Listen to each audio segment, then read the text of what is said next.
बिस्मिल्लाहिर्रहमानिर्रहीम। अस्सलाम वालेकुम मेरे प्यारे स्टूडेंट्स।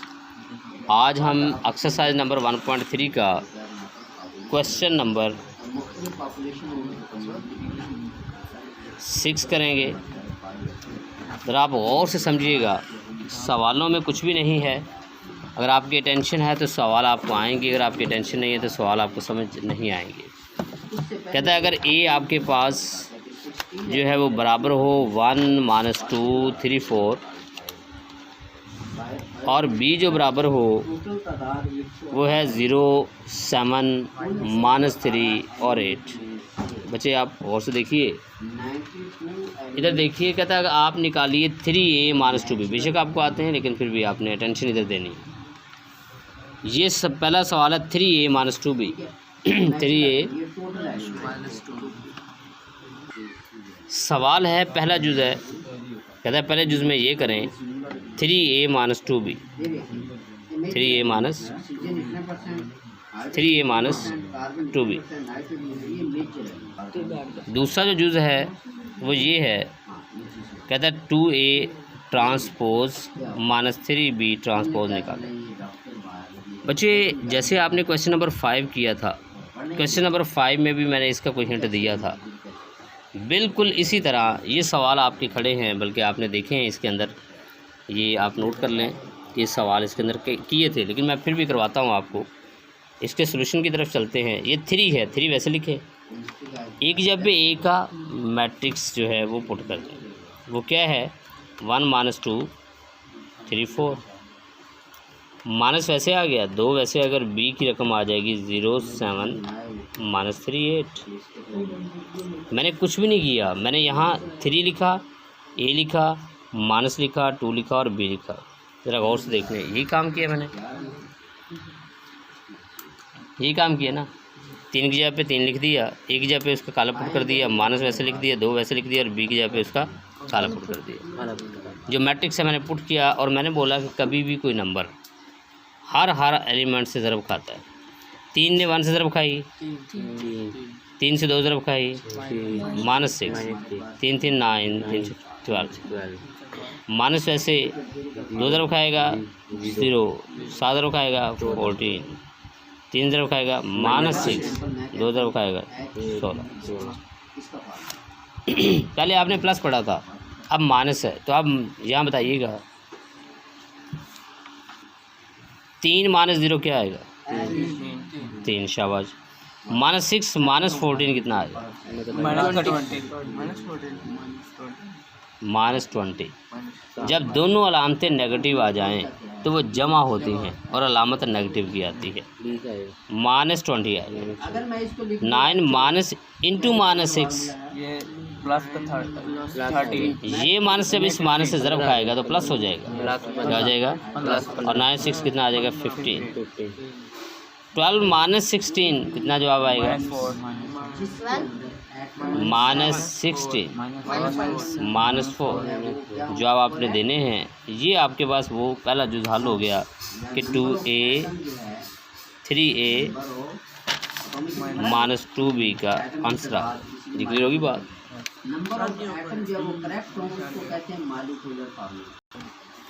जो दूसरा जुज़ है वो है 2a ट्रांसपोज -3b ट्रांसपोज।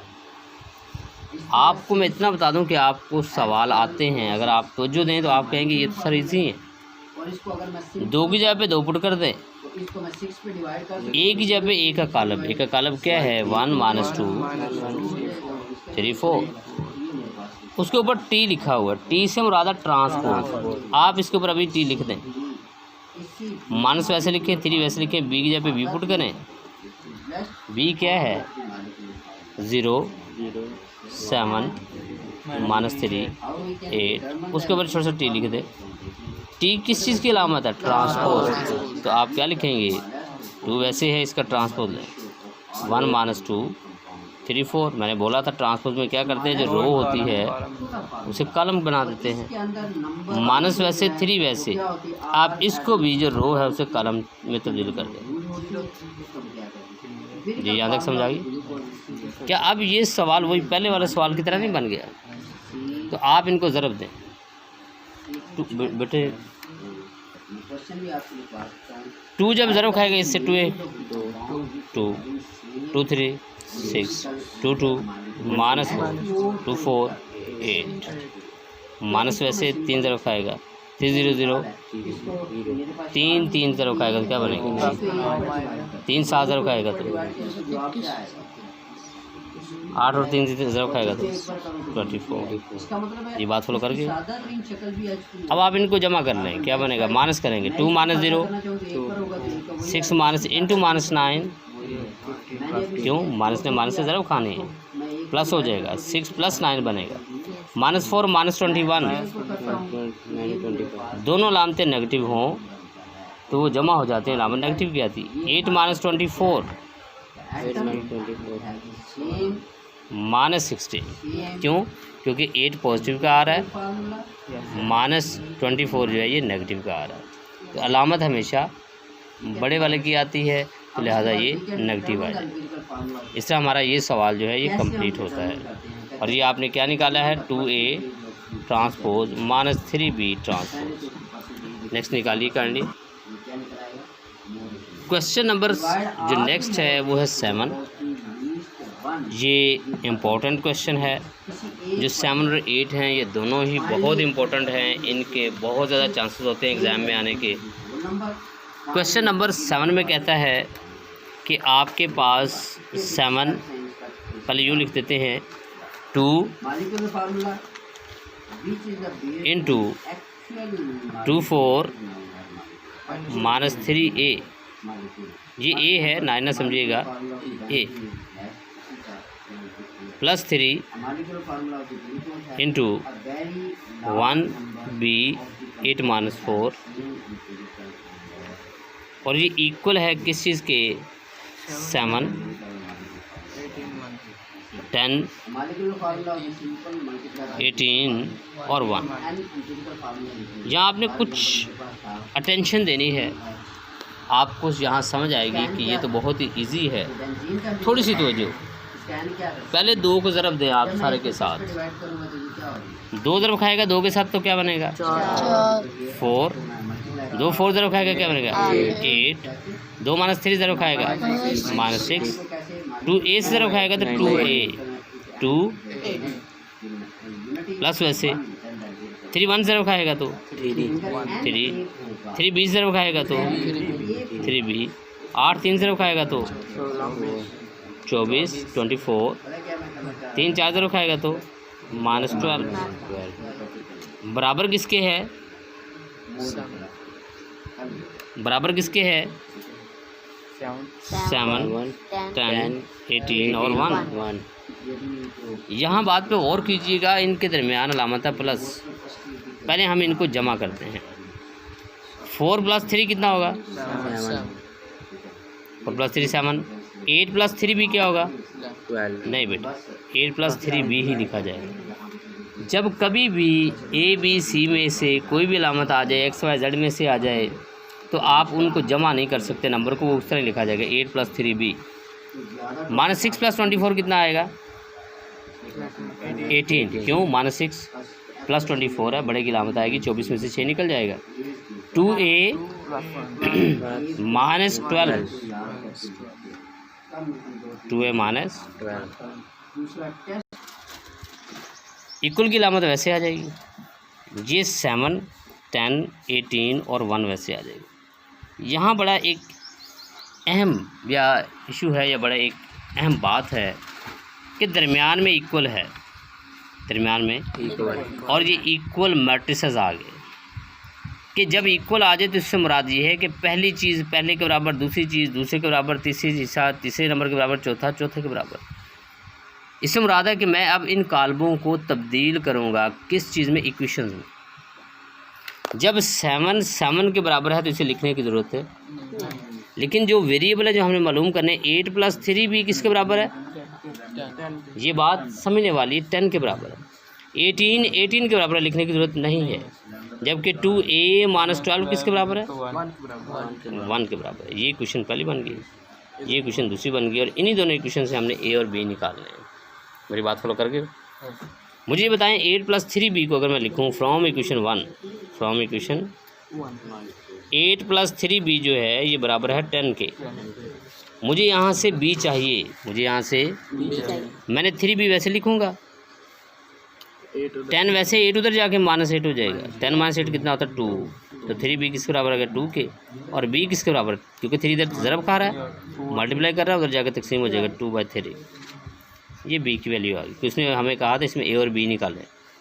अब फ्रॉम इक्वेशन 2, फ्रॉम इक्वेशन वो आपके पास क्या है, सेकंड आपके पास है 2a - 12 = 1। यहाँ से 2a वैसे 1 वैसे 12 उधर जाके प्लस हो जाएगा, क्या बनेगा 13। 2a बराबर किसके आ गया 13। मुझे तो a चाहिए, तो ये 13 ये जो उधर ज़रब खा रहे थे जाके तकसीम हो जाएगा 13/2, ये दूसरा a आ गया। क्या आप a और b दोनों निकाल चुके हैं? ये आपका सादा सा सवाल था। अब हम चलते हैं क्वेश्चन नंबर 8 की तरफ। क्वेश्चन नंबर 8 बहुत ही इम्पोर्टेंट है। इसमें से जो क्वेश्चन नंबर 8 में से तकरीबन हर दफ़ा पेपर में जुज़ आता है, कभी 2 नंबर का आ जाता है, कभी ये लॉन्ग की शक्ल में आ जाता है 4 नंबर का, तो लिहाजा इस सवाल को आपने बड़े ही अटेंशन से समझना है। हम बात करते हैं क्वेश्चन नंबर 8 की। इसमें इसको जानने से कबल आपको 2 चीज़ों का पता होना चाहिए, सिमेट्रिक क्या होता है, स्क्यू सिमेट्रिक क्या होता है। मैंने ये बात कही थी कि अगर आप किसी भी चीज़ का, किसी भी कालब का ट्रांसपोज लें और वो अपने ही बराबर आ जाए तो वो सिमेट्रिक है, और आप ट्रांसपोज लें किसी रकम का और अपने वो नेगेटिव के बराबर आ जाए तो वो स्क्यू सिमेट्रिक है।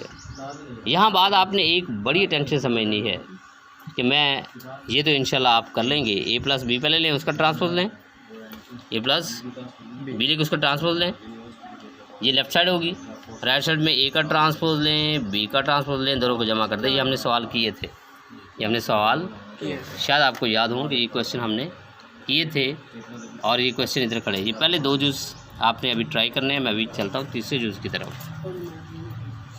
थर्ड पार्ट में क्या कहता है, कहता है कि a + a ट्रांसपोज क्या है, साबित करें कि a + a transpose is symmetric.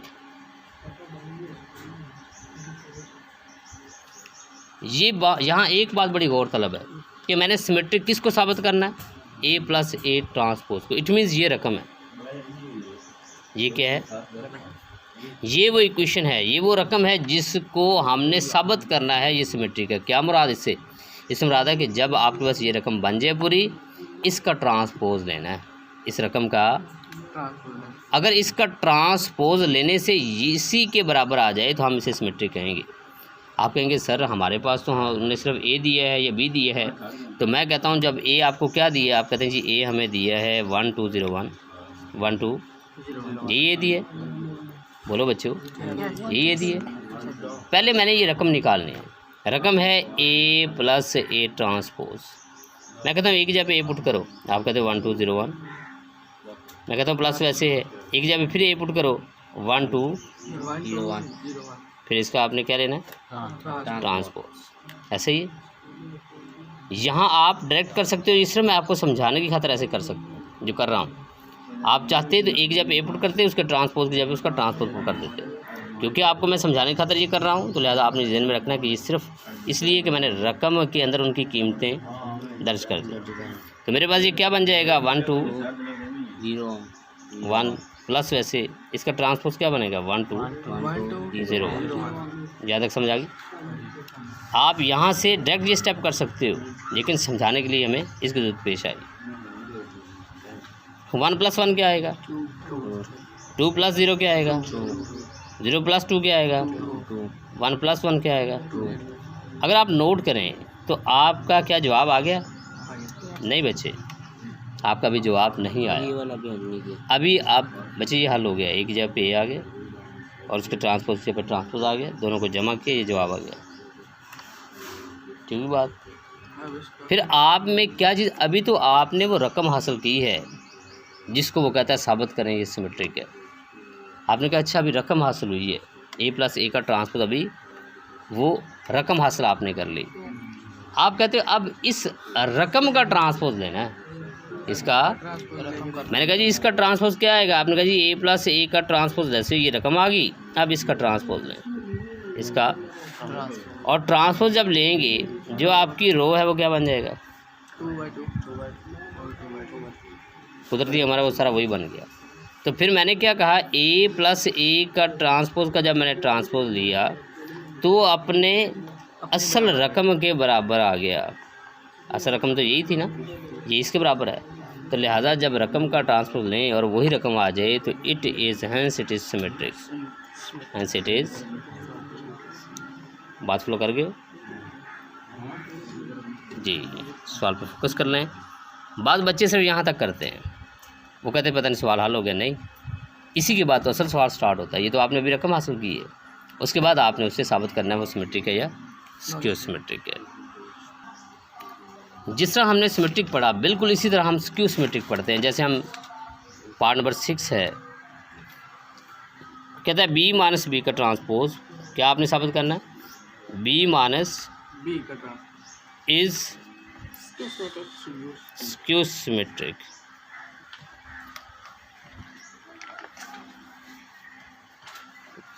मैंने कहा ये क्वेश्चन नंबर आपके पास 80 है और पार्ट नंबर इसका 6 है।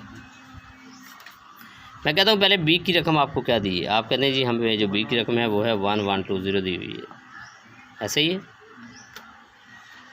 पहले मैं रकम निकालूँ, पहले मैंने कहा जी बी माइनस बी का ट्रांसपोज, ये है रकम, तो मैंने कहा जी बी की जगह पे बी की कीमत पुट करें, आपने कहा जी 1120 माइनस वैसे पुट करें, और बी के ट्रांसपोज की जगह पे आप यहाँ साइड पे बी का ट्रांसपोज निकाल लें, ये बी है ना, साइड पे बी का ट्रांसपोज निकाल लें, वो क्या बनेगा 1120, ऐसे बनेगा क्योंकि आपने रो को कॉलम में बदल दिया।